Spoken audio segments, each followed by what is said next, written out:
नीलेश, नीलेश वो मैं क्या कह रही थी। नीलेश, तुम ड्यूटी पे सो रहे हो? मैं तुम्हें सोने के पैसे देती हूँ।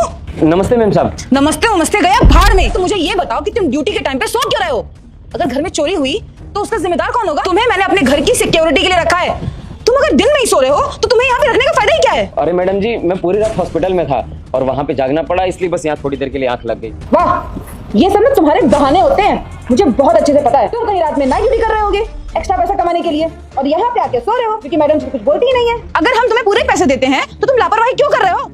मैं इस घर में अकेली रहती हूँ, अगर कुछ हो गया तो कौन जिम्मेदार होगा? नहीं नहीं मैडम जी, ऐसे कैसे कुछ हो जाएगा? मैं हूँ ना बाहर यहाँ पे। बस वो थोड़ी देर के लिए आंख लग गई थी। अच्छा, तो अभी आंख लगी थी तुम्हारी? अरे मैंने अपनी आंखों से देखा है, तुम गहरी नींद में सो रहे थे। और ये क्या पहना हुआ है तुमने?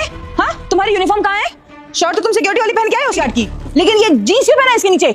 मैडम जी, मम्मी की तबीयत अचानक रात को खराब हो गई तो मुझे अचानक उनको हॉस्पिटल लेके जाना पड़ा। और मैडम जी, बैग में मैं सब कुछ भर के लाया था सामान कि हॉस्पिटल जाऊंगा, वहां से डिस्चार्ज करा के फिर डायरेक्ट यहाँ आ जाऊंगा। पर जल्दीबाजी में मेरा शायद पैंट भूल गया। मैं शर्ट उसमें डाला था, शायद पैंट गलती से घर पे ही छूट गया, तो मैं यही जीन्स पहना था और जीन्स के साथ ही मैं यहाँ चला आया। वाह, तुम लोग ना बहुत तेज होते हो, सारे बहाने रेडी रखते हो कि कोई पूछे और फट से एक बहाना बता दूं। क्या मैं बेवकूफ लगती हूँ कि जो तुम बोलोगे वो मैं मान लूंगी? मैंने मैडम जी, बेवकूफ समझने वाली कहाँ बात है, मैं बेवकूफ नहीं समझता हूँ। तुम्हें बहुत नींद आती है ना? ठीक है, एक काम करो, घर जाओ और आराम से सो जाओ। नौकरी पे आने की ना कोई जरूरत नहीं तुम्हें मैं अभी के अभी नौकरी से निकाल रही हूँ। जाओ अपने घर और आराम से सोना वहाँ पे। अरे नहीं मैडम जी नौकरी से मत निकालिए। आपको तो पता है ना कि मेरी माँ हमेशा बीमार ही रहती है। अब मेरे सैलरी का आधा पैसा मम्मी के इलाज में ही चला जाता है। अगर मुझे आप यहाँ से निकाल देंगी नौकरी से तो फिर मैं उनका इलाज कैसे कराऊंगा, घर का खर्च कैसे चलाऊंगा? मैडम जी, नौकरी से मत निकालिए मैडम जी। मैडम जी, पिताजी के जाने के बाद मेरे इस दुनिया में सिर्फ माँ है। अब वो भी चली जाएंगी तो मेरा कोई नहीं बचेगा, मेरा सब कुछ उजड़ जाएगा।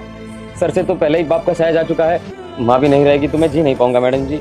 मैडम जी, नौकरी से मत निकालिए मैडम जी। अगर मेरी ये नौकरी चली जाएगी तो फिर मैं मम्मी की दवा कैसे लाऊंगा, घर का राशन कैसे लाऊंगा, रेंट कैसे भरूंगा? मेरा सब बर्बाद हो जाएगा मैडम जी, मैं तबाह हो जाऊंगा। इतनी जल्दी तो मुझे कहीं नौकरी भी नहीं मिलेगी मैडम जी। ये मेरी पहली और आखिरी गलती समझ कर दीजिए। मैं इतने समय से काम करता हूँ, मैं कोई गलती नहीं करूंगा मैडम जी। मैं आज के बाद कभी नहीं सोऊंगा मैडम जी। ये मेरी आखिरी गलती है मैडम जी, माफ कर दीजिए। नौकरी से तो मैं तुझे निकालूंगी।